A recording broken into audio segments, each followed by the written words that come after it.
to another episode of Cosmos. As always, I'm Mike. I'm Liz. I'm Brandon. And today it is Killer Space Rocks, the Revenge Tour. Didymo Strikes Back. Because we shot at it. Yeah. I was thinking of that being like, we shot first. But then I was like, oh no, the asteroids definitely shot at us first. Oh yeah. Oh yeah. This is our 150th episode. Wow. That's wild. It is wild. Yeah. I'm sorry, Ren, I interrupted you. Oh no, I was just gonna make a bad joke about how like when you build neighborhoods into the forest, you build into the bears' neighborhood. We became a planet in the asteroids neighborhood, so we're actually encroaching on their territory. That's true. Well, we all kind of formed at the same time. We just happened to get a little bit bigger because we gobbled more of them up. Yeah. All right, so we're going to talk about asteroids hitting things, in particular the Earth. Yeah. And the physics of it, and we'll talk about some notable ones. But before we do all that, Brandon, what are you drinking today? I am drinking the KT boundary. Because it's tea. It's the white Earl Grey with a dash of the sweet bun sesame in it. Ooh, nice.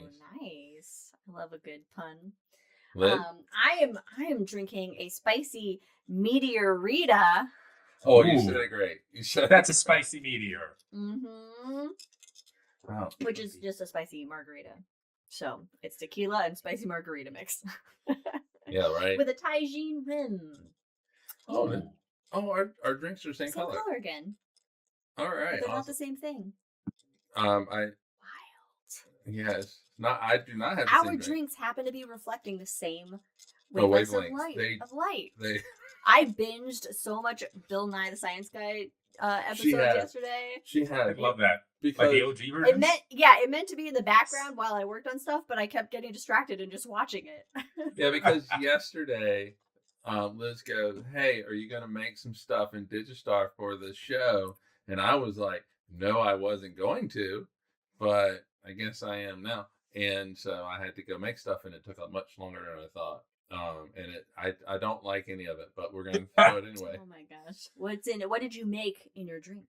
All right, so this I'm calling kinetic energy because that's what destroys everything. But and this might destroy me in the end, but it's just peach mango with cinnamon whiskey. Oh, you have pink mango and cinnamon whiskey, and Jack's drinking mango orange Italian soda. You both are mango twins, mango buddies. Me and Jack, mango buddies. Yep. All right, so that's what we're drinking.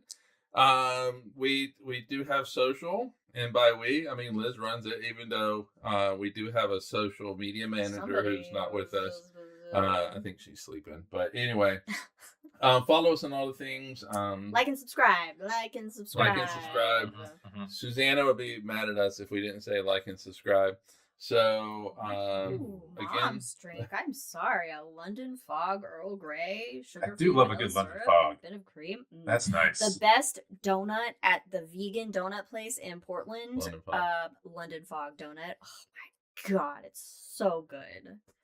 What's that place called? What's it called? Katie will know. Yeah. It's vegan. It's on the inside of Portland. You got to go to it. It's fucking amazing. You would never even know it was vegan. So good. Anyway, follow us on all the things. Go get those donuts. Follow us on all the things on Twitter because we refuse to call it anything else. It is Drinking Cosmos. Everything else is Cosmos. And again, like and subscribe. Doe's Donuts. Not sponsored. Not sponsored. By Doe's Donuts. That was the word I was trying to think of a minute ago. Check out Doe's Donuts. Not sponsored at all. But also, this episode brought to you by an actual sponsor. The meteor that killed the dinosaurs. Yeah, and in memoriam of the dinosaurs. The Chicxulub meteor. Because if that didn't happen, then dinosaurs would rule the world, and we'd be the land of the lost. Place. The world would be a better... we would be like the sitcom dinosaurs and little baby. That's just say not the mama. Yes. But we do actually have some people that we do think you ought to check out, and Wildixia, Wildixia on Etsy. That is some really great artwork from Katie. Also, the Mr. Proctor show. I was going to throw Ron in there. The Mr. Ron Proctor show. Mr. Proctor show, where you can learn all about chickens, Blender, and the universe. And of course, our good mango buddy. I'm sorry, that probably. All right, so that sounds a little weird, but anyway, Jack I think it does. At Rolling Bluffs Planetarium. So if you're in the Council Bluffs area in southwestern Iowa, kind of near Nebraska there, check him out and go visit his planetarium. We also have little, what do you call it? Bite size? Just shots of astronomy. Right down the gullet. Just little, shots of astronomy down your gullet. It's injected into the vein. Yeah, I guess that is also a shot. So however you want to take your shot of astronomy, I guess to each their own. You know. One just hits you quicker, maybe. You know, the science just hits you quicker if you go intravenously. Mainlining a shot. Or maybe it's like a vaccine of science, you know?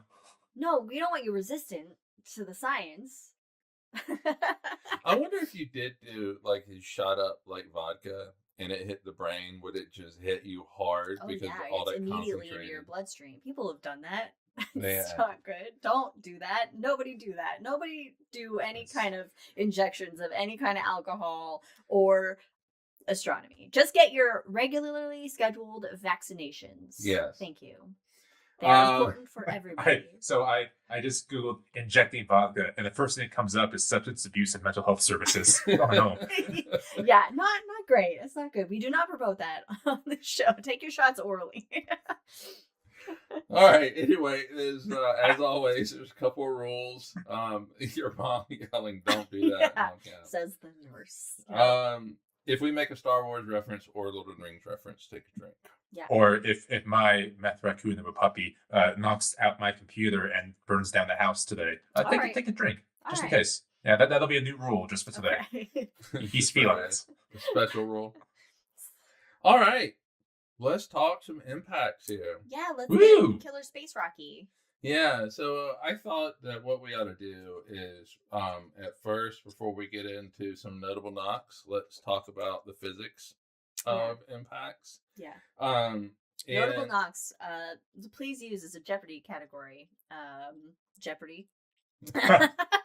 Mr. Jeopardy. Mr. Jeopardy. Notable knocks. Can I get a credit though in the credits? You're going to be the guest speaker, the one to actually say it. Notable knocks. Oh, that would be so cool. Yeah.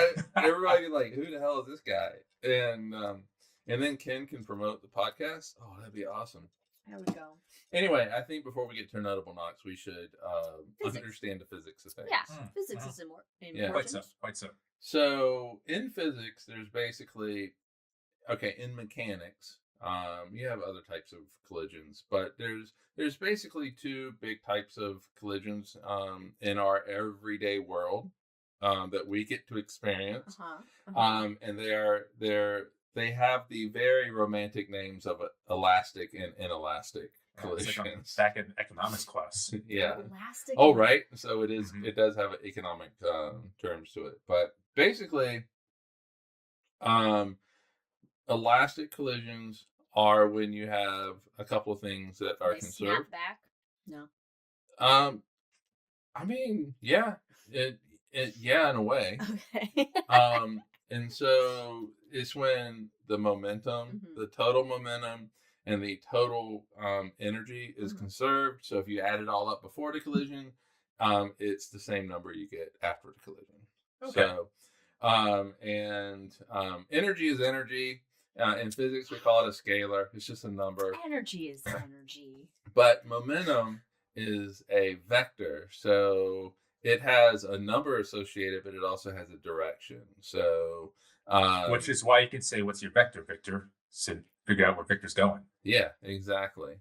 But anyway, an example of this would be two balls bouncing off each other. So snapping back, like you said, that would be an elastic collision. So if you're playing pool, the balls hitting each other, those are all elastic collisions. You're dribbling a basketball, elastic. Right. Hitting a baseball. Yeah. I mean, really, at the end of the day, all collisions are inelastic. All of them. Wait, Yeah. inelastic? Inelastic. So, not elastic. Right, but you can pretty pretty highly approximate a ball bouncing or playing pool as elastic collisions. Okay, wait. Did you define inelastic Not yet. Okay. Yeah. So inelastic collisions are when only momentum is conserved. Momentum going to be conserved all the time. So no matter what, momentum is going to be conserved. Energy, kinetic energy, though, is not conserved. It's lost. And so what happens is like if you are like you have two cars, they run into each other. Uh-oh. Yeah, so they wreck. You hear this loud bang. You and the cars they deform. Right, they're totaled. They're totaled and all that kind of stuff. There's a lot of heat that gets created. So all of that kinetic energy from these two cars going into each other go into other things, like the deforming of the cars, the sound that they made, and momentum. So there's no momentum is not velocity. It is related to velocity, but it's not to let you know, because nobody can see chat on this part of the show, is that my mom said momentum is velocity, and that's what Mike was responding then to. Momentum is velocity times the mass of the object. So that's why if you have two things, that's why if you have a bicycle that's going 10 miles an hour and you have a truck going 10 miles an hour and one of them hits you, you're going to feel one a lot more than the other. Hey, Mike. Right. Yeah. What's it like being smart? I don't know. I'll let you know if I'm ever whipping out smart. these equations left and right. I haven't learned about this on Bill Nye. I've learned a lot about buoyancy and biodiversity and yeah. So examples of inelastic collisions. I've already mentioned one with the car crash. Right. But also asteroid impacts are a great example. Because all that energy is going into the earth. It goes into the earth. It makes the crater. Bad things happen. It makes the crater. It makes crater. It makes the shock wave and all this kind of stuff. And so, asteroid impacts definitely inelastic. But the reason why I said that at the end of the day everything is inelastic is because when, let's say you're watching. Brandon's watching the Arizona Diamondbacks, and one of their players comes up and he hits a home run. So you see the pitcher pitch the ball. You see the batter swing, and what is it that you always hear? Swing, the crack of the bat, right? And so some of that kinetic energy goes into the making of the sound. Bat. Yeah, it makes the sound. Right. And in some cases, actually breaks the bat. And in some cases, if you hit it hard enough, it burns the wood sluggy, so you can kind of smell it too. Oh, see, I didn't even know that. Or sometimes it decimates a bird. Yeah, on occasion. And actually, is that inelastic or elastic impact? The bird goes poof. I would say with that one, that was completely elastic, because I don't think that ball slowed down. It was a Randy Johnson pitch. It didn't slow down at all. But anyway, the bird was nothing. Actually, if you take a metal rod and you just bounce it off the ground, that rod will heat up.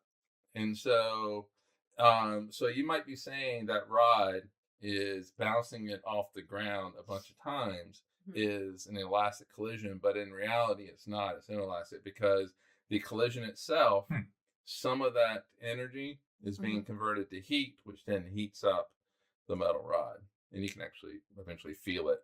It'll be warmer.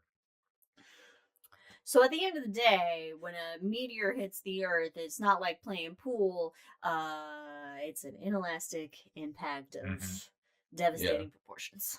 Yes. Now, the earth is always being pummeled with stuff. And always right now. Yeah. Right now. Yeah, pretty much. I can't remember. I should have looked it up. I can't remember how it's many like 100 tons. It's like 100 tons of it. No, 1,000 tons. It's some. I remember Really I remember saying this and talking about it, and it was always like a crazy thing. It's a surprising amount. One of the cool things I always like trying to do is if you set up a bowl with like I forget just a plastic up there to catch rainwater and then drag a magnet through it, you can actually collect tiny micrometeorites that survived the atmosphere.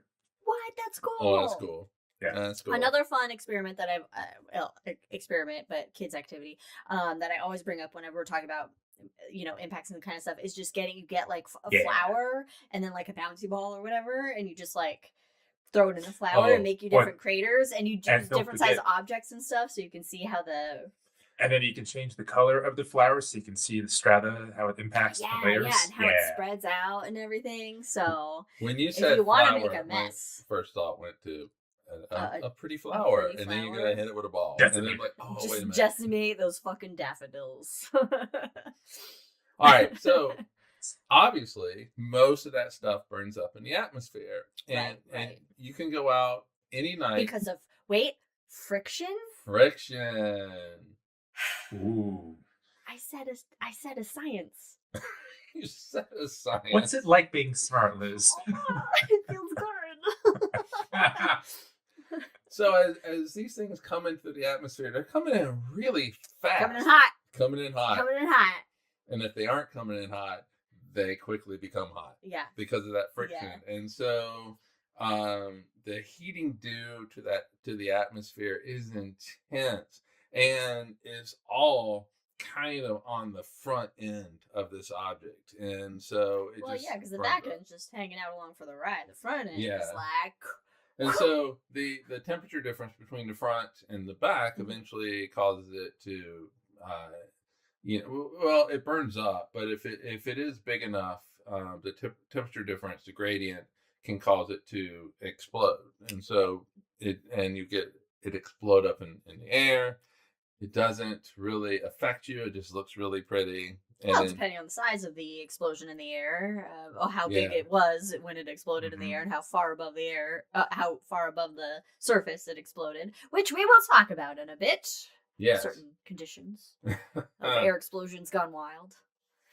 Explosions gone wild. However, some are big enough that where they can withstand that heating, and punch through the atmosphere, and make it all, and they hit the ground all the way down.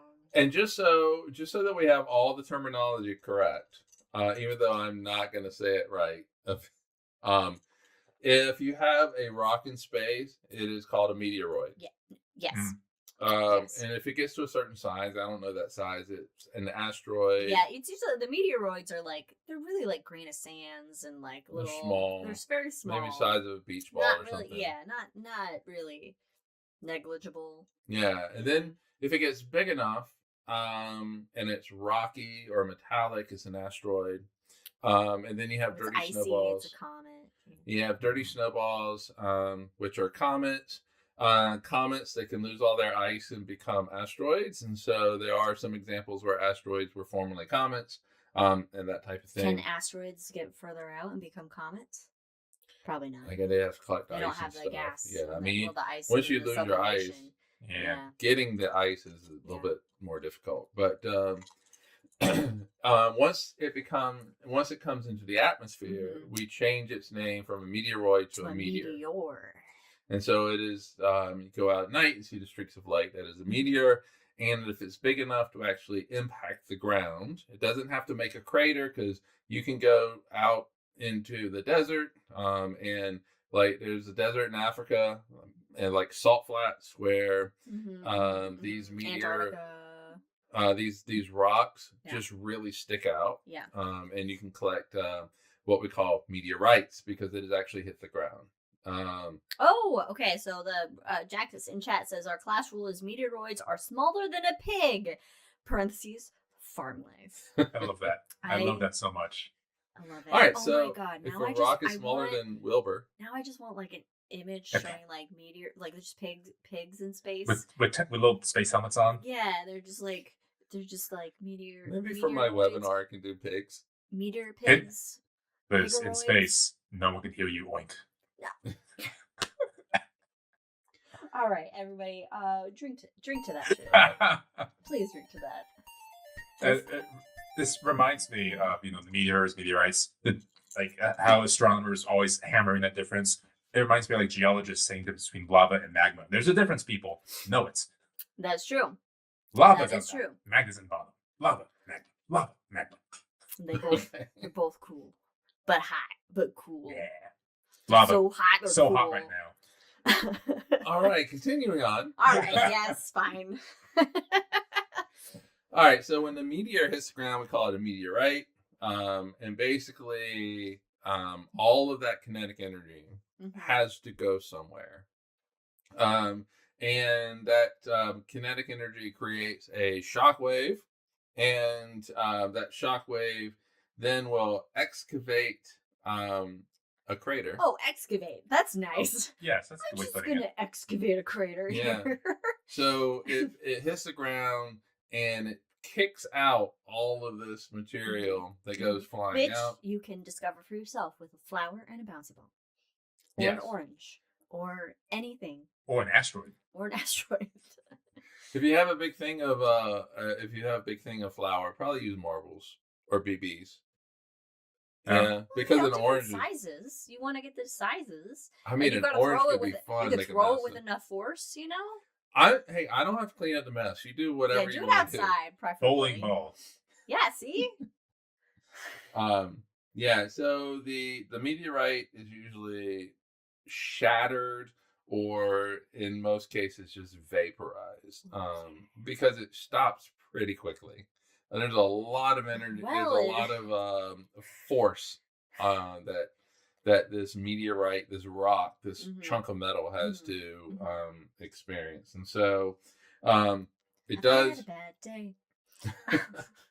All right, so it kicks out all this material called ejecta. Yeah, and some of that material might slump back towards the center. You get a rebound, and you get a little mini mountain in the center. We call those complex craters. Hey. Yeah. So if it's a really big meteor and it makes a crater that's like roughly like 100 miles, it will not be bowl shaped. It'll actually be kind of flat a little bit, but I mean it's still a deep crater, right? But it's not bowl shaped because in the middle the central part rebounds and it makes a central a central peak. And if you want to see evidence of this, just look at the moon. The moon has a ton of complex craters. It's getting hit by shit. Different shaped craters. Yeah. Some craters that skipped. It was cool. So if you want to look at different really varieties of craters, then just look at. Oh yeah, we'll actually get into that. I forgot I added that. Oh, okay, cool. Oh, cool. Yeah, sweet. And the edges might slump back. That might slump down as well, and it makes these like nice little terraced steps kind of at the edges. Convenient. So the physics of I was going to say the physics of black holes. That's not what we're talking about. You just can't stop with black holes in your brain, can you? It's so easy to get sucked into them. Yeah. There really is not a lot of difference between two cars running into each other and a rock hitting the earth. The physics is still the same. Yeah. The only difference. You'll find out, Mom, what's gonna happen around the impact. Let me tell you. The only difference is energies involved. Yeah, you got two cars which are not going to cause anything devastating for other than the people involved, most likely. If we follow that same train of thought, then a high five is the exact same thing as killing a dinosaur, just on a smaller scale. Yeah, pretty much. I mean, yeah, pretty much. That collision right there. You science. Mini Chicxulub. Littlefoot. Oh. Mother? Mini what? What'd you say? Littlefoot from The Land Before Time. Oh. Millennials get it. And cry. Yeah. Yeah, so you're just talking about the speeds of things. Two cars running into each other. The two cars the total speed, if they're both going 60 miles an hour, is 120 miles an hour at impact, right? And so because one's going this way 60, the other's going that way, so you add them together. Yeah.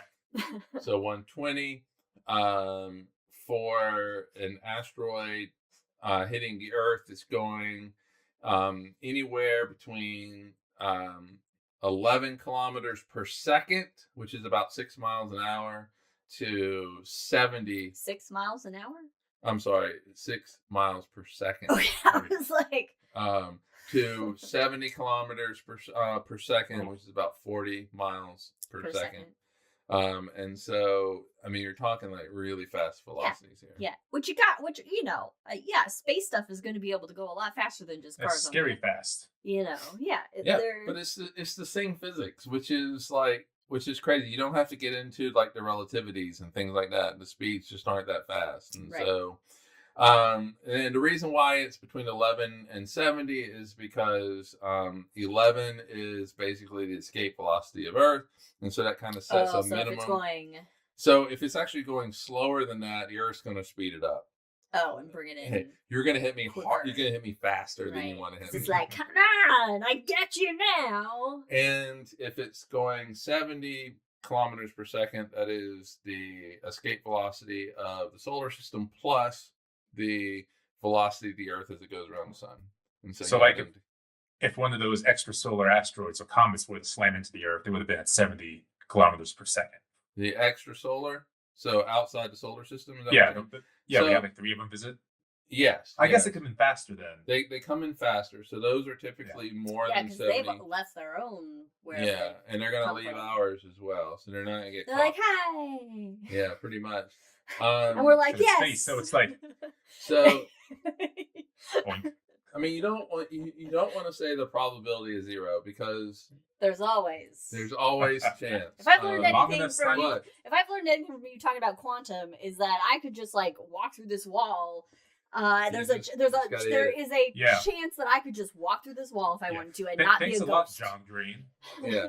So, but they usually cut it off at 70 because the chances of an asteroid that originated outside the solar system being aimed directly at the Earth is pretty much 0. It was intentional. There's like 0 plus a dot plus a lot of other zeros. Percent. Isn't that what the bugs did in Starship Troopers? Is they took an extrasolar asteroid and slammed it into South America?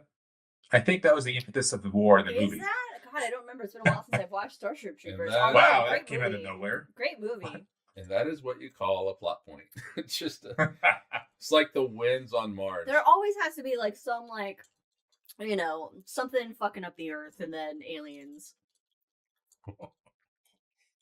We can fuck up the Earth on their own. Thank you very much. That's true. We can. Hence why it's going to be 80 degrees next week here. So there's parts to craters. Craters have parts. Craters have parts. Like parfaits. Yeah, so the floor of the crater. It's the bottom of the crater, right? Yeah, sure. That's where you start. That's where you start. You start on the ground floor of the crater. Work your way up. Exactly. So that is the bottom of the crater. And sometimes, though, in that crater, you might have a central peak. And so that would be the little mountain at the center of the floor that's there. You have the walls of the crater, that kind of nice, those beautiful, if you've ever been to Meteor Crater. In Arizona, it's a nice bowl crater, and the walls kind of slope up. Cool. You know what the most amazing thing is about Meteor Crater? Is that it managed to miss the visitor center. I know, right? It's just such a lucky hit. They're so close, yeah. They built that amazing. visitor center, and they were like, if we built it, it will come. Yeah. And it did. It came. And right there. Right where they wanted it to. I see where you want me to park. Right next to the walls. Obviously, the rim is like the rim of things. You know.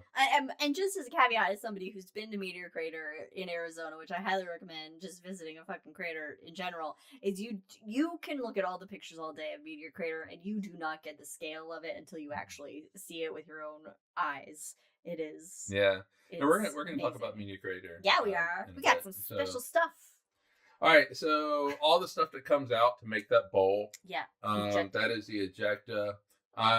There are some craters, especially on the moon, where the impact happens and you see these like rays that come out from it. That's ejecta that created those rays, but it happens enough to where you can call it a crater part now. Is for some of just like there's the rays that kind of.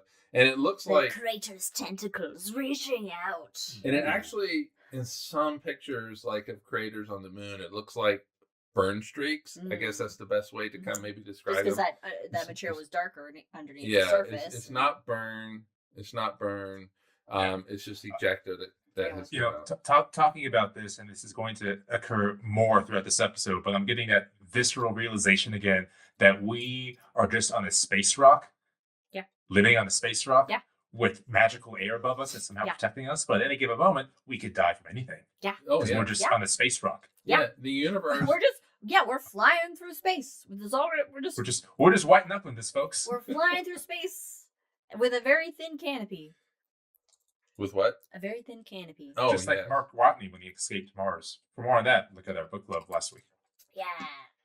There's I got 5 different types of craters, but really and truly, you'll see like 2 of them. Like when you look at like the moon, the moon's a great place to look at craters. Simple craters. These are small bowl-shaped, smooth-walled craters that are like your standard. Huh? Your standard crater. Your simple crater. Basic crater. They're a good example of that would be meteor craters that we talked about. Yeah. They do have a maximum size limit, and that depends on the object. So the density of the ground that the meteor hits, and that type of thing. And so the simple craters here on Earth are going to be different from, say, Mars, which might have a different density than we do. But they're all pretty much going to kind of be about the same size. Have complex craters. Brandon mentioned that earlier. So these can have terraces or that central peak. Tycho crater, great example of that on the moon. Beautiful crater. You can have multi-ring basins or multi-ring craters. So these are very large impact. Can you visualize it as like rings in a pond when you throw a rock in a pond? Or something? Nice. Yeah. So these are surrounded by as many as like 5 or 6 circular rings, and so these are created by just absolutely massive objects that are hitting it.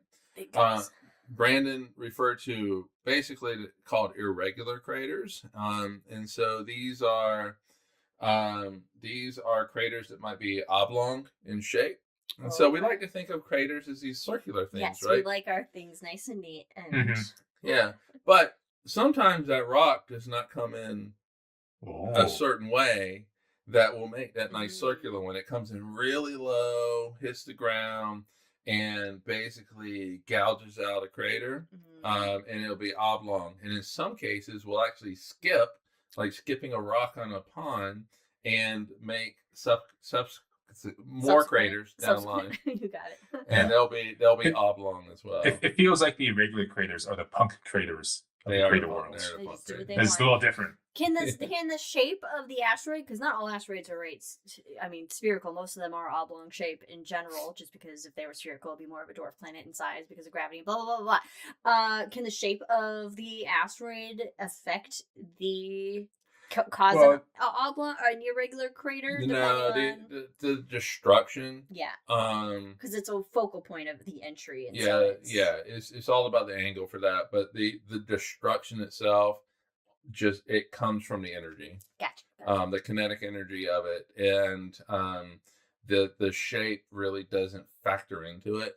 But I do like the idea of like a metallic asteroid coming in hot that's shaped like a rubber duck and leaves a rubber duck craters. Duck crater. That'd be great. That'd be pretty funny. That would be amazing. That would be fun. Because most of the asteroid is vaporized. Like if you go to meteor crater, they wanted to mine and try to get that iron, and it vaporized. It wasn't. Yeah. It wasn't Things there. get hot. Yeah, and so you might think, okay, asteroid hits, makes a crater. As long as I'm not under the asteroid, Sure, I'm good. you're fine. I'm good. I'm fine. It's not the only thing that happens. You've heard of nuclear fallout. Well, right. This is basically nuclear type. You get a energies. shock wave that then rushes out. Mm-hmm. And it's like a nuclear explosion. It will flatten things and trees and all that kind of stuff. Yeah. My mom asked in chat, can it then change the Earth's rotation? If it's big enough. If it's big enough. If it's big Sure. Enough. In fact, Venus, it rotates backwards. It rotates counterclockwise. And it's mostly because of an impact that, it revolves. Gravitational, which is also in physics considered an impact. But Uranus is knocked on its side, which was most likely from an impact that tipped it over. So yeah, the big enough a thing it is, then it can change the affects the rotation and direction of an object. In fact, we have shown that we've been able to do that from the DART spacecraft that we sent shooting into Didymos, and we actually changed its trajectory from that that impact. So, and I mean, technically in physics, if you have a spacecraft, like Voyager, for example, going around or passing Jupiter, it stole some of its orbital speed as well. So any object technically changes the orbit of the planet. Mm-hmm. Right, but it's so minuscule. Yeah. That you can't really. Yeah, unless it's something that's just like monstrous. Yeah. If you have a planet the same size as Earth coming towards the Earth and smashes into it, then you're going to change some shit and possibly form a moon, which is how we got our moon. But that's a notable knock. Right. We'll get there. So a lot of heat is generated in this. Obviously, this is this rock of some kind that's coming through the atmosphere. A lot of friction going on. That heat has to dissipate and go somewhere. So it just coming through the atmosphere, you get a lot of heat from that. It impacting the ground. You get a lot of heat. Kinetic energy is converted to heat, and so there's that. This is a very hot and violent thing. Interaction event, I guess. And if it hits the ground, if it hits the ocean, you get tsunamis that can come out of it. So it's another, and I don't know if you touched on this yet, but the makeup of the asteroid, or the meteor once it gets into the atmosphere, also kind of depends on the consequences of it, because you can have asteroids that are, say, like rubble piles. They break apart easily. They're made of just like silicates and other, nickel, like rocks and stuff. Whereas metallic asteroids, those are going to be a lot more dense and are going to cause a lot more damage, because they're not going to break up as easily or burn up as easily in the atmosphere than, a more rocky asteroid would. Right. So the kinetic energy of an object is 1/2 times the mass times the velocity squared. And so mass is related to the density of the object. So if you have a stony asteroid, which is that's a lot less dense than a metallic asteroid, if they're both going the same speed and they impact, the metallic asteroid is going to do so much more damage. Yeah. Because it has let's say its mass is twice, it's going to do twice the damage that the stony meteorite would do. If that asteroid if the metallic asteroid has the same mass but is going twice the speed, it will do 4 times the damage, because the velocity is twice, you square that, it's 4. And so the velocity of something also really kind of factors in. Yeah. But the mass, which is related to density, factors in. A stony asteroid will not do as much damage as a metallic one if they're all going the same speed. But that stony asteroid will do more than, say, an icy object like a comet comes in into the atmosphere. All right. Eric in chat says roll 4 times damage. Nat 20. We got some Nat 20s coming up. All right. Let's talk some notable knocks here. Unless there's something else we want to cover. No, let's go knocking. Yeah, so let's knock some asteroid boots. Go knock it up. All right. let's go to Russia. Okay. Let's go to Russia on the 15th of February of 2013. Classic date. A classic. We all remember. Yes, the Ides of February. February 15th, 2013. Actually, I do remember. Actually, we do remember. This was relevant to our work and what we were doing. So. Yeah. So, that day, February 15th of 2013, was going to be a day that an asteroid, a near Earth asteroid, was going to fly past the Earth. Everybody was very excited. We're going to get, some good, photographs, data off of this asteroid as it flies by. So it was all a distraction. I wake up on the 15th of February 2013 to Twitter exploding about pun intended about this asteroid that blew up over Russia. Chelyabinsk, or however you say it. Chelyabinsk. We're just going to say it like we say it. Yeah. Well, I got yelled at by a very nice Russian lady during a show, so it's Chelyabinsk. Chelyabinsk, vodka, Chelyabinsk. So, and I was like, wait a minute. It wasn't supposed to hit us. It was supposed to be a flyby. It turns out that this is an asteroid that came from the direction of the sun. We never saw it. It's like, guys, they'll never see me. They're focused on this guy over here. I'm going to come right in over here and fly. It's like Ocean's 11 for asteroids. Yeah. It came in from the sun, from the direction of the sun. So there was no way. So you could say we were blinded by the light. So it was coming in like a wrecking ball. It came in at 19.2 kilometers per second, which is 42,860 miles an hour. 42 space units. The speed of light. Yeah. The speed of life. It was 60 foot across, which was really cool for us because our planetarium was 60 foot across. And we can say it's about this size right here. It exploded about 30 kilometers up, so 18.6 miles.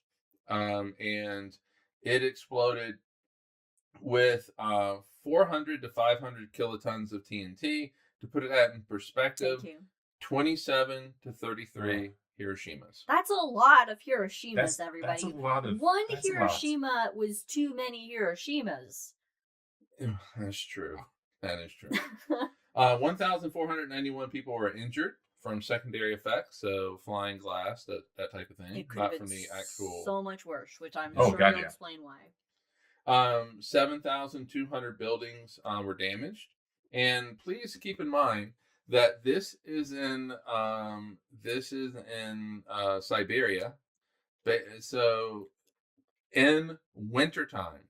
And to the credit of the Russians, the military mobilized very quickly and got all those people like warm clothes. They got them like tents that they could spend the night in and stuff like that. Wow. It came in at a very shallow angle, and that actually was a good thing. That's very important. It is very important because all of that energy, most of that energy, goes in front of the object, and right? Down onto the city. And since it was coming in the shallow angle, it went out and above the city. If it had come in a very steep angle, it would have flattened the city. Goodbye, China. That shockwave would have destroyed. And then you would have had the first human deaths related to an impact. Yeah, actually. Yeah. Yeah. At least recorded. Recorded in modern day. The shockwave. Notice I caveated human deaths. Yes, yes. The shockwave itself traveled twice around the Earth, and it was picked up by infrasound stations, which are meant to monitor for nuclear explosion tests. Yeah. And so you can imagine getting that sound, not knowing that an asteroid just exploded over Russia, and going, holy shit, what's going on? Yeah, like, did a nuke just fucking go off? Yeah, but think about that for a second, though. A 60-foot asteroid explodes 18 miles up. Yeah. And the shock wave goes around the Earth twice. Well, it wasn't in the capital of Russia, Mom. Putin would have still Yeah. Sorry, my mom in chat said Putin may not have invaded Ukraine. So there is all kinds of video footage. Yeah, the dash cams that The became dash cams. when everybody was like, "Oh shit, we can get dashboard cameras." So in Russia, apparently, there's like so much like fraud with insurance fraud, insurance fraud that everybody has dashboard cameras. Everybody has dashboard cameras, and so there's all these videos of dashboard camera video of it just flying across the sky, and you see it, and it brightens things up, and it's they're really cool. But some of the best footage also is people with their cell phones or whatever. They had cell phones at the time. They have cell phones. They go outside and they have the phones up, and you see these beautiful clouds that were caused by the explosion and all that kind of stuff. It's very quiet, and people are like, this is cool. And then all of a sudden, boom! The sonic boom hits. The shockwave hits the ground because it's got to go that 18 miles, right? Yeah, it's delayed from your visual and perspective. Glass shatters all over the place, and then all of a sudden you hear all these people screaming, and I just want to think they're cussing in Russian. Russian cussing. You know it is. They are cussing in Russian. Yeah. And they had no idea what it was, what to expect, what was going to happen next. They had no idea. Nobody's ever prepared for an impact. No. In this day and age. Nobody's but how many pigs was it? It was one big pig. One big oinker. It won a blue ribbon on the fair. Yeah, the largest pig at the fair. Oh, so maybe instead of Skittles, now we do pigs. We do pigs instead of Skittles. Anyway, pig units. Anyway, Brandon, do you have any quotes that people had for this one? Yeah, besides all the Russian cursing, there was some that felt like they felt like they were blinded by headlights. They saw the flash, a big sonic boom, and they were scared, didn't know what was going on. Lots of trails of smoke crushed the sky, and the shockwave and windows were smashed. And this was kind of cool. So there's a team led by Olga Popova from the Russian Academies of Sciences. What's their name? Olga Popova. Okay. Yeah. They had a methodology to get information after the explosion. They said typically we'd go into a village and find out where the local grocery market is and go talk to the people behind the counters because they just listened for the past couple of weeks to what other people had experienced. So they went to go talk to the grocery people first, and then went out to the streets to get all the information. That's great. That's a fun. That's an interesting cultural tidbit about Russia right there. I mean, the scariest thing about this though is the fact that it came from the direction of the sun, and so we had no fucking idea. The entire all of humanity had no idea that this rock was headed for us and was going to hit us. And that's the scariest part. And that's the thing that it's like, hey, people, we don't know. We don't necessarily know when something is going to hit us. We can't track all of these. And objects. I think they ended up finding parts of that in the frozen lake, right? Like they tracked it down. It was at the bottom of the frozen lake they went to go get. So basically it exploded. And there was a bunch of small parts that exploded everywhere, and you could go collect them. It became a money-making venture. And it became a money-making. You can actually buy little fragments from. That day there were Russians on eBay trying to sell bits of black rock, passing it off as a Chelyabinsk asteroid. Yeah. In fact, if you ever are out and about and you think you find something that could possibly be a meteor, you can actually send it off to, I think there's a university in Texas or something that will identify it for you and let you know if it is or not. Yeah, so definitely get it looked at, and before you start saying that it's a meteorite, because really it does drive me crazy when basically people are like, this is from space when it's not. And it just gives the people that do have actual legit stuff from space, it just, Do you guys have any meteorites over there? We do, right in our wedding rings. They're from meteorites from Namibia. That's nice. Did you know that? And you were just... I had forgotten about it. Oh. That's yep, cool. There's little flecks of it in our nice. wedding bands. And so it is crazy that this came from the direction of the sun. We had no idea that it was coming. At the very same time, we're actually looking at an asteroid that's like passing by. But this is a small guy, 60 foot. Yeah, not big. Not 18 meters for the rest of the world, but and it caused all kinds of damage, and it could have been so much worse if it had come kind of straight down. All right. Let's stay in Russia. We got the list. We got a lot of impacts. Oh, yeah. And we got visuals later on as well. Let's stay in Russia. We are going to go a little bit east. One, I love this one. This one's like my favorite one of the ones we... June 30th, 1908. Very good year. A little... almost as old as I am.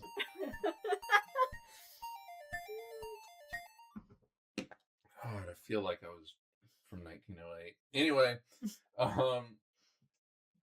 Tunguska, Russia. Now you'll notice, okay, that when there are impacts, a lot of them hit in A, the ocean, or B, also Siberia, because these are large areas that are big targets. So like the ocean, so much of the earth is covered with ocean that we don't notice them, and then Siberia so much of the ocean is covered with ocean. So much of the ocean is covered with ocean. I stand by it.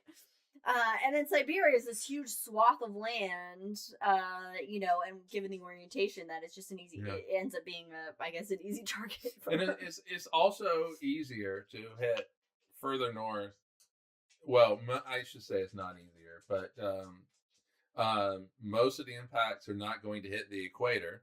Yeah. Because it's not going to be a dead-on shot. And the tilt of the earth. They're either going to be north or south of that. And the tilt of the earth is going to. And so if you look at like a map of all the impacts, they tend to be kind of in the more northern latitudes or the more southern latitudes and all that kind of stuff. And so this one was a little bit bigger. It was 50 to 60 meters. These are approximations, and in American, that's 160 to 200 foot. So pretty big. Not as big as a football field. But still, about 3/4 of a football field. Thank you. And so still pretty big. Came in at 27 kilometers per second, which is 60,400 miles per hour. Breaking the speed limits. Pretty fast. It exploded 5 to 10 kilometers up in the atmosphere, which is 3 to 6 miles. Because it's bigger, it was able to get a little bit lower. Right. And it exploded with, and this is an approximation, anywhere between 3 to 50 megatons of TNT, which is 200 to 3,300 Hiroshimas. I feel really bad. For Japan? Putting it in terms of Hiroshimas. I know. But it's something that's the only we can actually visualize that. We can visualize explosive energy in that context because we've all seen the pictures, we've all seen videos, the aftermath. Yeah, and the testing of atomic bombs, we don't have that as like, it's equivalent to the Bikini Beach testing. It's one Tsar bomb, So it's an unfortunate visual comparison, but it demonstrates the point, and it shows that the danger. And why it's important to, keep an eye out for asteroids, which I'm sure we'll talk about at the end a little bit more. Yeah, so seismic stations registered the impact. The explosion above the ground, so the shock wave hits the ground. It's going to vibrate, it's going to shake things up a little bit. The shock wave itself was detected in Germany, Denmark, Croatia, the UK, and as far away as Batavia, the Dutch East Indies, and Washington, D.C. Wow. Yes. They just felt little rumblings in the White House. Yeah. And at night, people would see kind of like this eerily kind of bluish glow to the east towards Russia. And basically it was at the impact, it created all these really, really high level ice crystals in the atmosphere, and they were seeing. I did not know this part. Yes, light from those really high ice crystals. And interestingly enough, I did not know this until I was looking into this. The space shuttle does the same thing, but at a very small scale when it would launch and go through the atmosphere. Interesting. It would create these really high level ice crystals, but this did it on a much larger scale. It was the largest impact in recorded Very history. important to note, recorded history. Yes. When humans were around to record things. Yes, and so this is the largest. We haven't been around for a lot longer than we have been around. And yes, it makes sense. Very mega pigs. In a very eerie kind of way, the trees stand as silent witness to. This is why it's my favorite. Yes. So over 80 million trees were affected by this impact. My arm is a tree. Yes. And Ready? so, keep it like that. Okay. This is a tree with Liz's arm that is directly underneath where that ice comet or asteroid exploded. All of those trees stand straight up, but they have been stripped of leaves, of branches, and they're just husks. They're tree trunks that just stand straight up. Now, as you get further away, though, that shock wave flattens all the. It's not the direction I thought you were going to go like this. Well, you're going from that way out, so I thought I gotta go this way. Oh, okay, that's fair. And so it flattens out all the trees. There we go. And they lay radially out from these central trees that are standing up. And it was 2,150 square kilometers or 830 square miles. And so that is if it's a circle, that is a circle with a diameter of 32.5 miles. So basically from here, so imagine from Oak Ridge, Arizona. Oak Ridge. Because people know what Oak Ridge Oregon, is like. to Eugene, almost to Eugene, Oregon. Every single tree laid down. That's wild. Yeah. Since I know how many trees there are around here. Yeah. What it looks like. But yeah, you can go Google the pictures. We didn't bring up any pictures for this one, but go Google the pictures and you can see the trees laying flat, and it's really an amazing sight, a wild sight. Yeah, and so it happens. Scientists did not even get to it for years later. Yeah. I think it's it was also, it's 1908, so it's a little hard to get into the Siberia. I think it was a couple of years later, and it was it was like Pippin and Mary being eaten by all the mosquito, the little, not mosquitoes, but what do they eat? They can't eat scientists. Exactly. So do we have to take a drink now? Yeah. But anyway, and then I think 10 years later, they actually had a geological kind of. Yeah, there was something going on in the world around that time. They couldn't get to it fast. Yeah, 1908, the world gets a little dicey. Yeah. It's also, again, in Siberia, so it's not easy terrain to get to and traverse. Mm-hmm. Close to the impact, the shockwave broke glass and knocked people off their feet.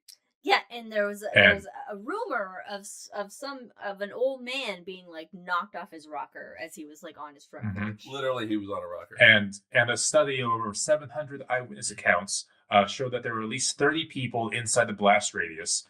And you had talked about no one dying before. Actually, 3 people passed away as a direct consequence of the airburst events. The first one was a direct hit from the shockwave, throwing the person against the tree, causing him to break his arm, leading to infection and dying. This second one was shock and exhaustion from the circumstances created in the events. And the third one was, quote, unknown, but possibly due to fire and falling unconscious. Oh, okay. Indirect deaths. Yeah, the first 2 are definitely indirect. Indirect deaths. I mean, I want a meteor to smack somebody in the head, and then we'll count it. He was thrown against a tree from the from the shockwave. Look, everybody who's seen action movies knows you can be thrown against some shit real hard and be fine and keep fighting. All right, it doesn't affect you. All right. To answer your mom's question, though, is there any radiation associated with these events? No. Oh. No, that's actually a plot point for a book we'll talk about in The Hangover. I wanted to say yes.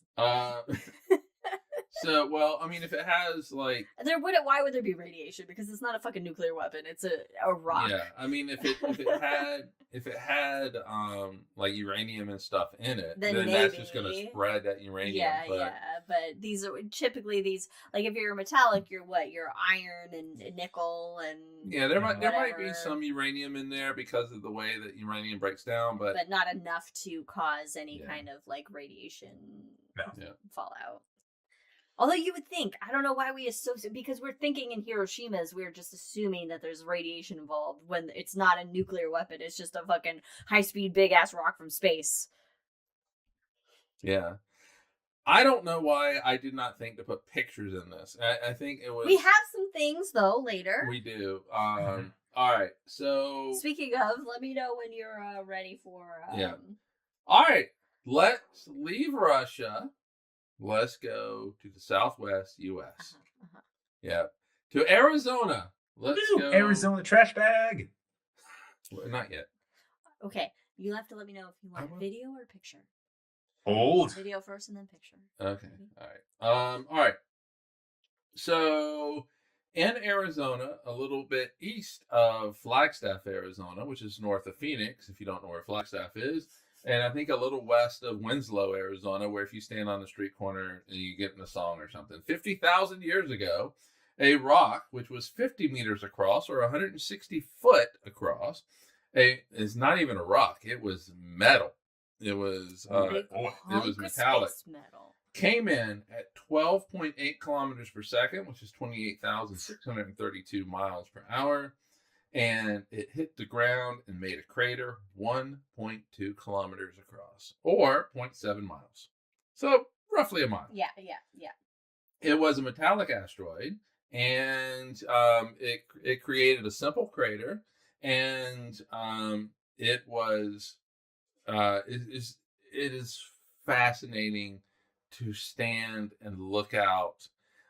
Liz and I actually have a picture of ourselves in front of that crater. I have a stupid picture of me in front of the crater, but I'm like doing a scare thing like an asteroid's coming. It's so stupid. Yeah.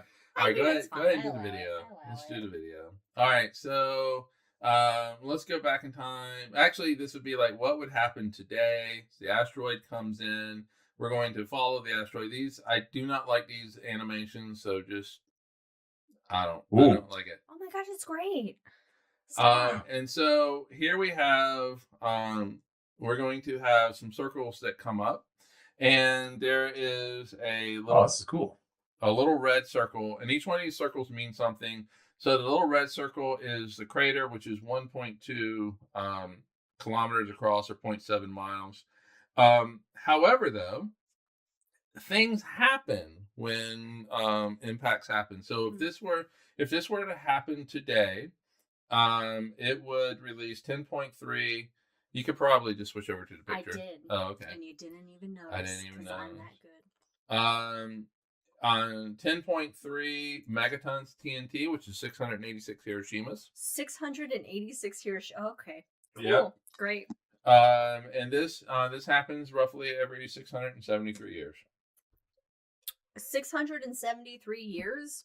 Yeah. This happened 50,000 years ago? Yeah, so we're overdue. We're so overdue for something so majorly, whether it's super volcano or an asteroid impact. We're so overdue. Yes, we are. So roughly, please hurry. So roughly about every 1,000 years, we'll say. Yeah, what year it happened? 50,000 years ago. Yeah, 50,000 years ago.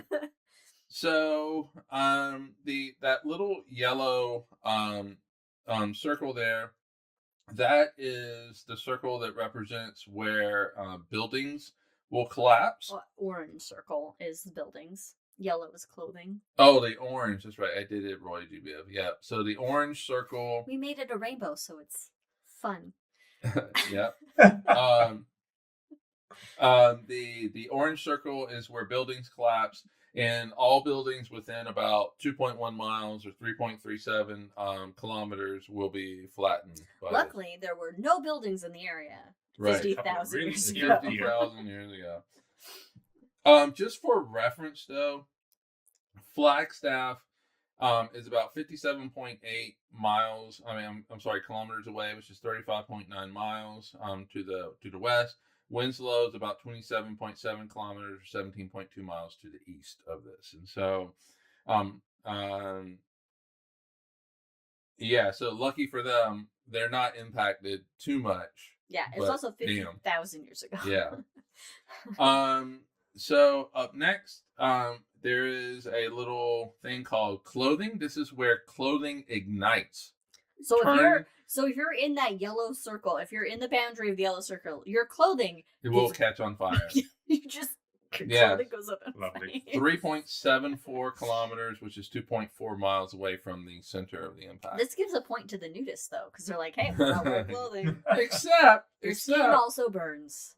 You end up with third-degree burns, which, thank you for the segue, is 5.77 kilometers away from the center, or 3.6 miles out. And you will get, that is the green. The blue shows you where you'll get second-degree burns from this, which is about 4.6 miles out from the impact. So as you can see, it's not just the impact. In fact, it's all the other stuff that kills you. The fallout. It's the fallout. And the furthest one is the windows, and that is where windows break. And windows, that goes out 15.8 miles from the center of the impact. It would have created a 5.3 Richter scale earthquake. Ooh, that's fun. Yeah. Also, I found this kind of interesting. Wind speeds, 50 kilometers or 31.1 miles away. Oh. The wind speeds from the shock wave would be 6.63 meters per second, or about 15 miles per hour. Oh. So just a little slight breeze. Breezy. So, what is that breeze? Must be that meteor. In Flagstaff, yeah, they'll be getting the breeze. That impact breeze. There is a thing called overpressure. This is the pressure of the shock wave when it hits you.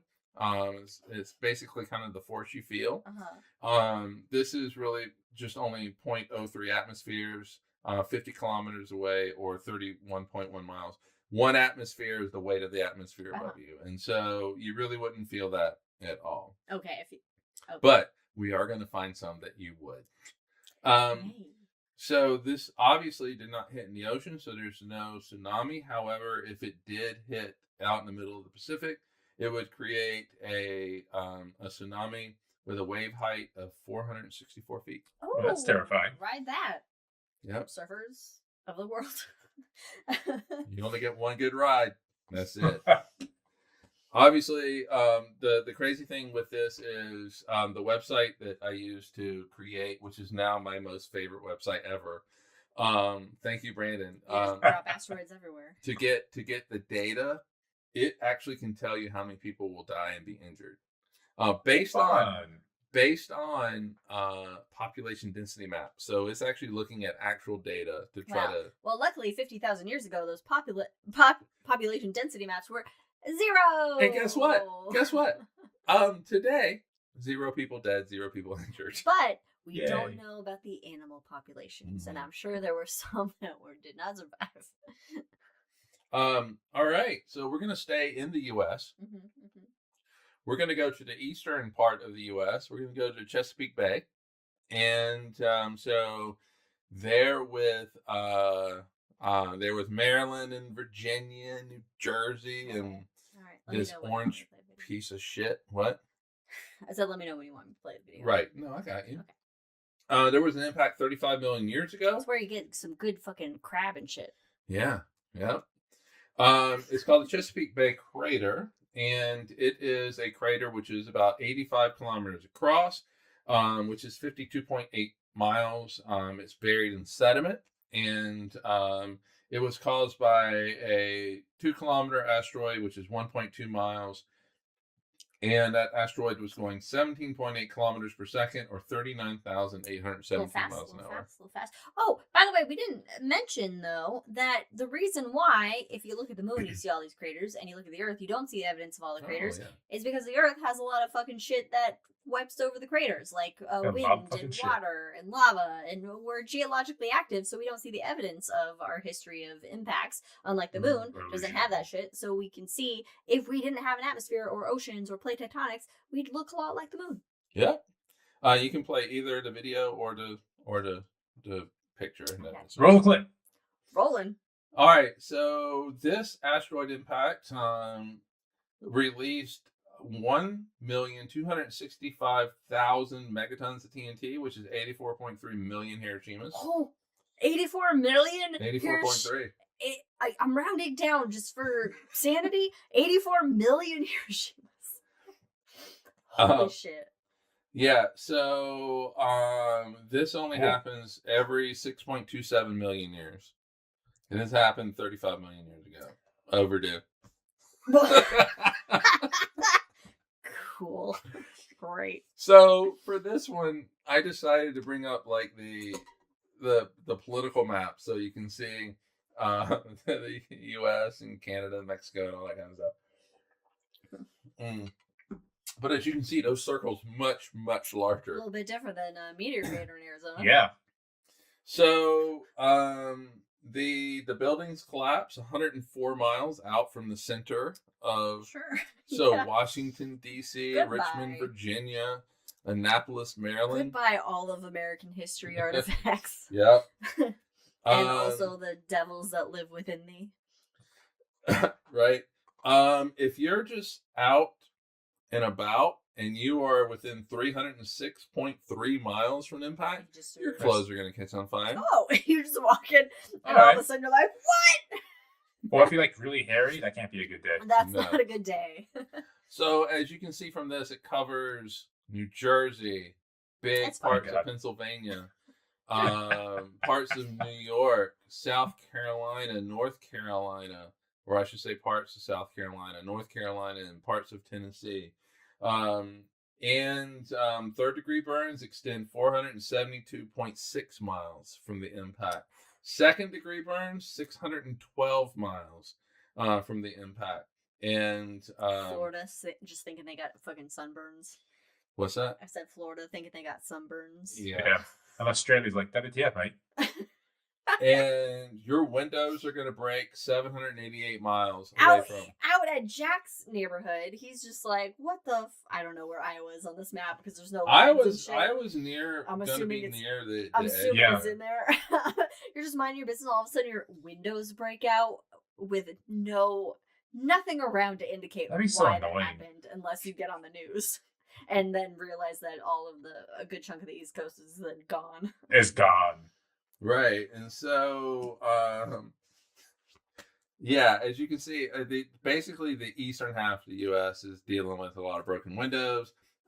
Southeastern Canada's got some issues. Good thing they have universal health care. I know, right? So this is where you can really start to see the effects of things. Yeah. That happen. And that's just the immediate effects, not to mention what that would do to the global climate. Oh, right. Yeah. We didn't even talk about that. We haven't even think about the climate as a fallout. I was like, oh my God, I need to talk about the climate. All right, I'll do that. I think we can do that with the next one. The climate is fucked. Play it off. So an earthquake with a magnitude of 8.7 will happen. There was no tsunami associated with this because it actually did hit the tip of a little part that came down. It hit land. But if it had hit the Atlantic Ocean, a wave of water 1.8 miles high would come crashing into land there. And wind speeds 30 miles from impact. The winds would be going 1.58 kilometers per second. So to put that in American, 3,548 miles per hour. That's like the speed of fucking Jupiter's Great Red Spot hurricane. Yeah, basically that would hit you. And you're gone. and you would be gone. The overpressure, the shock wave that you would experience 31.1 miles is 39 atmospheres, 39 atmospheres. So the Earth's atmosphere times 39. Yeah. So to put that into maybe a little bit more perspective, how far underwater would you have to be to feel that same pressure? 394 meters, which is 1,291 feet, which is not as far down as the Titanic. I did look it up. Thank you. I was going to be like, and how close is the Titanic to that? Yeah, no, the Titanic is much further down. Okay. Much further down. There would be 80.5 million people dead, 12.5 million people injured. Jesus. Wow. Wow. Yes, and so. Wow, but hey. And that is an object that is 1.2 miles across. So, I mean, the bigger we get, the more damage. Devastating. Right? Yeah. All right, let's talk about one that did a lot of damage. A lot of damage. I'm going to take a drink. Okay, I would just like to remind everyone that, remember we talked about Chicxulub, and we didn't see it coming. Yeah. Just saying. The dinosaurs never saw it coming. A lot of fucking asteroids out there. They also didn't have telescopes, to be fair, or asteroid detection the program. Little hands that could do the telescopes. We have an asteroid detection program, and we should probably utilize it a little bit more. So this is the sponsor of today's show, the Chicxulub asteroid. Today's episode is sponsored by the Chicxulub. This is in Mexico. Happened 66 million years ago. It was an asteroid that was 10 to 15 kilometers across, or 6.2 to 9.3 miles across. It has a crater of 180 kilometers, discovered by people that were looking for oil deposits. 180 kilometers is 111.8 miles. Jr. I remember that name. Walter but he didn't discover it. He discovered the KT boundary, which is the KT. Yes. Boundary that brings so Alvarez. Okay, so side story. This is gonna be like a 4-hour episode. A side story is the actual crater discovered by like Exxon, those fuckers, looking for oil deposits. But Alvarez was a geologist, and he was looking at strata, and he found what is the stuff that makes up the KT boundary?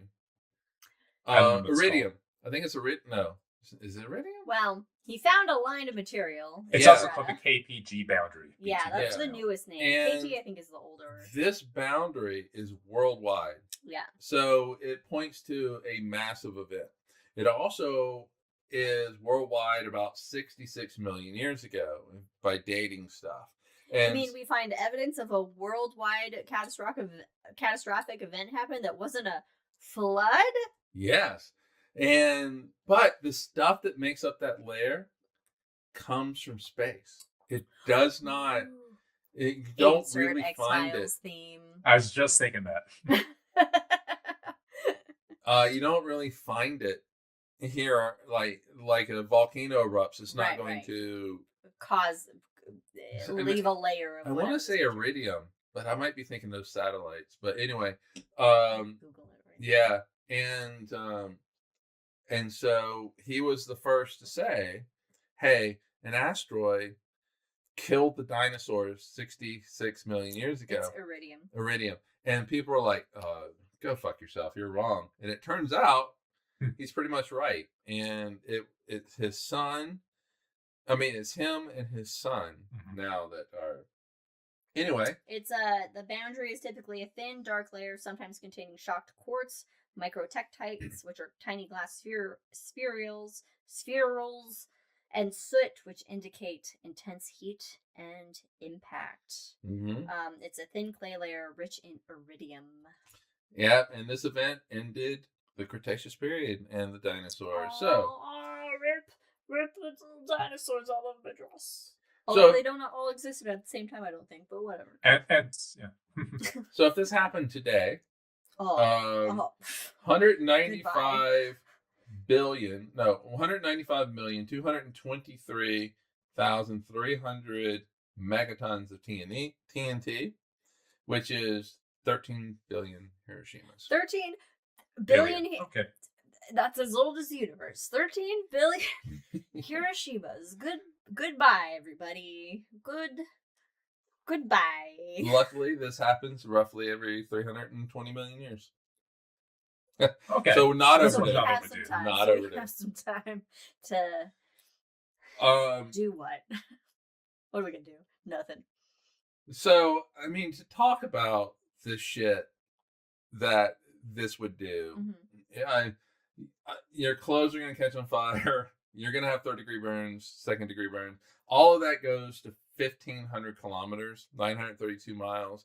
And at that point, if you're beyond that 1,500 kilometers, the curvature of the Earth saves you from those burns. And that type of thing. So your clothes are not going to catch on fire. You're not going to get all those burns just because of the curvature of the Earth. Geometry saves you in the end. Yes, right? The buildings are going to collapse. Basically, they're just going to collapse 560 miles away from the impact.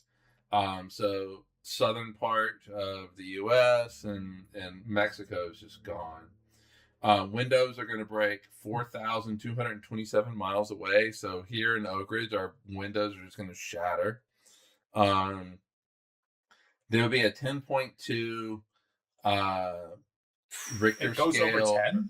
Yeah, well, in this case. Well, yeah. we haven't seen it yet, but Earthquake. A tsunami that is 3.7 kilometers high or 2.3 miles. That is as high as you can get. And that actually did happen. As high as you can get? Yes, because the water is going to prevent it from going any higher. Wow. And that actually did happen because this hit water. And I thought that... Too bad the dinosaurs didn't know how to surf. I thought that I had a list of how the day played out for the dinosaurs from impact to... I know I've seen it in documentaries we've watched where it's not a great day. So that tsunami goes out, but then rides the friggin' Mississippi River up, and Tom basically Sawyer's goes even getting further. Point Break, Tom Sawyer. Yeah, and it. That was. I'm sorry, I just read Brandon's addition to the notes. Yeah, and if it happened today, 3.53 billion people dead. Just the initial, yeah, 353 million people hurt. But the thing about this is, it throws so much stuff up into the atmosphere. All this dust, which then blocks out the sun. So you're looking at like a mini ice age situation. Yeah, and then you have a mini ice age and non-breathable atmosphere. Right.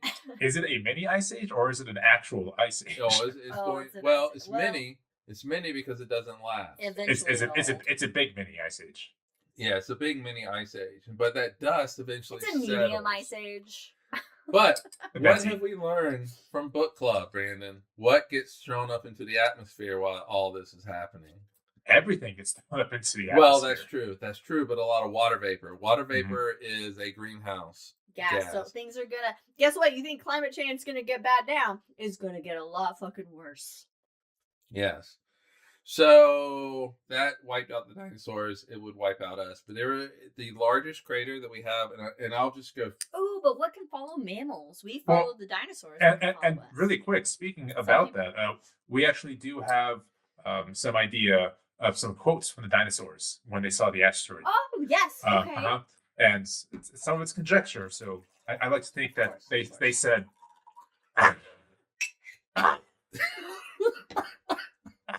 Is that the spitter ones? The spitter ones? Yes. that was a direct quote. Thank you, Brayden. I'll just go fast through the rest of the stuff. What do you want? I have... Not yet. Okay. The Redforth crater, which is in South Africa, happened about 2 billion years ago. It was an asteroid about 12.4 to 15.5 miles across. And came in between 34,000 and 56,000 miles per hour. It left a crater, largest crater known, 300 kilometers or 186.4 miles. Wow.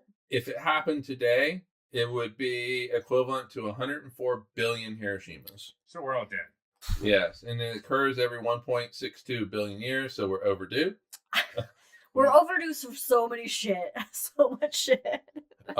Buildings collapse 1,117 miles away. The shock wave itself heats the atmosphere to a plasma 91.4 miles away from.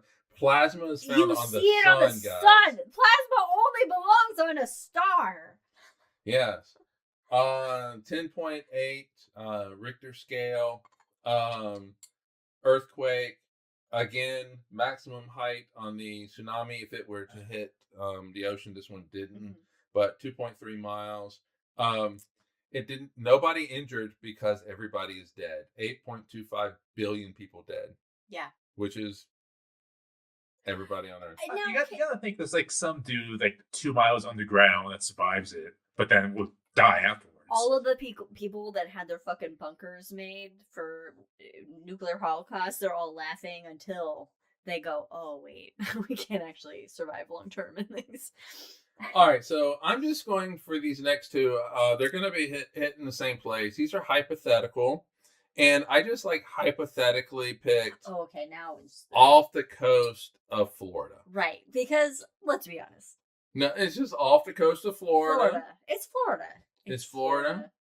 Just off the southern part of Florida, off the coast, on the eastern side of the state. There's nobody that's remotely in power that goes over there a lot. And for this, it's for this particular one, a 1 kilometer or 0.6 mile asteroid coming in at 20 kilometers per second, which is about 45,000 miles per hour. It would hit with 13 million Hiroshimas. This happens about once every 1.46 million years. Probably overdue. Yeah, go ahead. Is this the right one? No. This is the other one. Is this one? Yeah. Okay. So, no, I'm sorry. Yes, it's the other one. My mistake.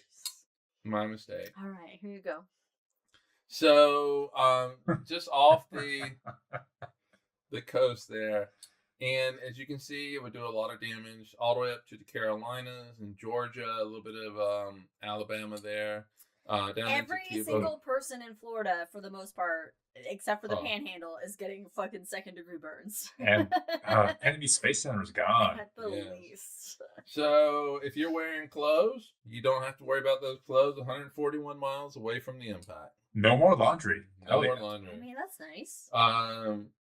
Basically 217 miles away, be third-degree burns. 281 miles, be second-degree burns.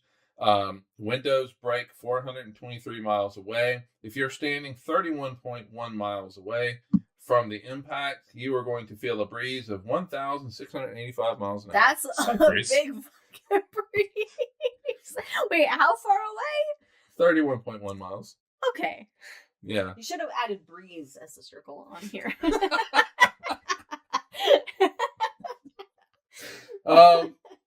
The overpressure, the shock wave, what you feel is 9.6 atmospheres, which would be you're underwater 264 feet. Okay. So you're really kind of feeling that pressure a little bit. Yeah. It's heavy. 8.4 million people dead. Goodbye. 2.89 injured. The next one is... I was going to make I kind of want to make this joke. Well, do it. All right. It's Florida, so a lot of those people are already about to be dead anyway. All right. Oh. You're welcome. Everybody goes to retire there. They're all elderly. All right. So then I was like, what is the average size of an NEA or near-Earth asteroid? Lay it off, please. She's fine. Just let her encroach on your personal space. Go lie down. So I decided 100 meters. Okay, this is the other one. Yes. So this is something that would happen every 6,670 years. 6,670 years. 666 years. Yeah, you can do that. 6,666 years. 666. Yeah, cool. 0. 6,666 years. And it would hit with the intensity of 13,000 Hiroshimas. So not as much as the other one. One Hiroshima is too much, people. One! So actually, from this, you can see that it's going to cause a little bit of issues, but honestly, the placement of this is fine. Yeah, and I did put it in the ocean. By the way, the tsunami for the previous one, the height of it is 5,800 feet, or about 1 mile, a little over 1 mile. Okay. Jesus. Well, we know 2.3 miles is the highest it can get. Yeah. The tsunami that originates from this is going to be just 963 feet. Oh, sure. Only. Sure. Only. You remember watching that like surfer movie documentary where it's like, hey, we're going to do 100 foot? Yeah, yeah. And this is 10 times that. Look, we're going to assume that this didn't come from the direction of the sun, so people had ample warning and evacuated. For those that weren't stubborn, it didn't evacuate, except for the person that likes to look at solar eclipses with their own eyes. Yeah. 5,410 people dead, 2,320 injured. If you are standing 31.1 miles away, the overpressure, the shock wave would be 0.1 atmosphere. So it'd be like, interesting. I'm feeling a little pressure, but then the wind speed would be 55 miles an hour. Oh, I'd have a problem. That is tropical storm strength winds. Oh, okay. So in Florida, though, they're it's like, this is fine. Which they're used to. So, yeah. And so that's some impacts with some notable knocks with a couple hypotheticals. So really, the moral of all of this is that we need to have a lot more funding than we do now into looking out for asteroids. You know, we have telescopes around the world that are looking for asteroids and keeping track of near Earth asteroids and all that good stuff. But there are, we have a lot of blind spots, and we're not able to track nearly the amount that we need to track because there are so many of these objects out there that can just, as we've seen with Chelyabinsk, take us by surprise.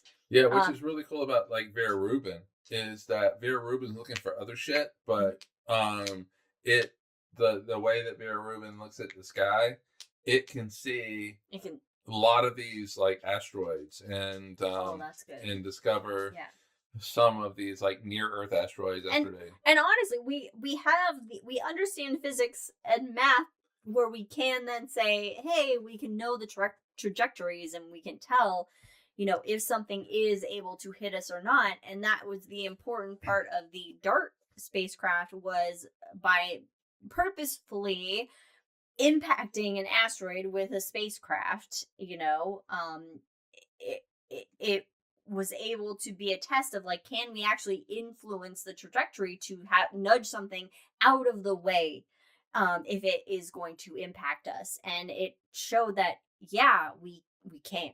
Right. You know, we could redirect, but the caveat is we have to have ample warning. We need time to develop that technology. Like, ideally, I would say we would need to have like spacecrafts on the ready to be able to be deployed as needed. Some kind of space force. Oh yeah. You know, but it's not military. But I think that the problem is that for our species of humanity, we've become way more ADHD, you know, and not to, be offensive to those who have ADHD or anything like that. But we're very much if it doesn't happen immediately, we don't think about it. It doesn't matter to us. You know, we like immediate concept, like climate change is one example of that, where climate are weather patterns over time, weather being a day by day basis, but because the time frames of climate are so long, we don't see immediate effects. We initially believe, oh, it's not real, it's not happening, I don't see the effects, so that's just bullshit. When it's like, no, you know, wait for it, it's coming, you know. So we need preventative measures now in order to mitigate the consequences of a future event. We're gonna get hit by something. It's not up for debate. There's no betting on, you know, if it'll happen. It will happen. We will get hit by something, but it's how prepared we are for such an impact and what our response is going to be towards it. And there's definitely not enough people that are thinking about this on the earth. It is I would say one of the primary concerns of life on Earth. Can I just say that I think there's not enough people in power that are thinking about this, that are that are pulling the levers of government. That I think that there are astronomers and scientists that are thinking about this, and they're the only ones thinking about it. But and so but at the end of the day, the physics of an impact is nothing more than the physics of a car crash. But also, this at the same time, we could prepare up the wazoo for something like this and still be caught unawares and still have something, an extinction event level impact from this that we won't be able to fucking do anything about. I mean, the good news is that we are smart enough, even though we don't always act like it, that if we do with that long window that you're talking about, we have the ability to not go the route of the dinosaurs. But they couldn't develop telescopes. Right. They didn't have thumbs. Right? That we can didn't have thumbs. not only save ourselves, we can save all the pigs. We gotta save all the pigs. All the marine life will largely be fine. All the 80-pound dogs that I learned about today, all the horses, all of that kind of stuff. And so it's we have the ability to not only save ourselves but save everything else, and we just need to stop being so selfish. And we can save something at some point. Until we can't. I mean, I'm fine with getting rid of mosquitoes and gnats and things like that. But anyway, so that is our look at asteroid impacts so that we could talk about a book club book in The Hangover. But anyway, in a couple weeks, we will be back for the High in the Sky for April, and it ain't no fool's joke. The High in the Sky. I know, that was bad. I'm good with it. Whatever. And Liz and I might have new tattoos. It's gonna be great in 2 weeks. Yeah, we'll see. We'll see how it all goes. So, join us in a couple weeks. Until then, everybody stay healthy, resist, and I don't know. And go pet a dog. Go pet a dog. Cheers. Everybody go pet a dog. Go to your local shelter and pet a dog. Bye.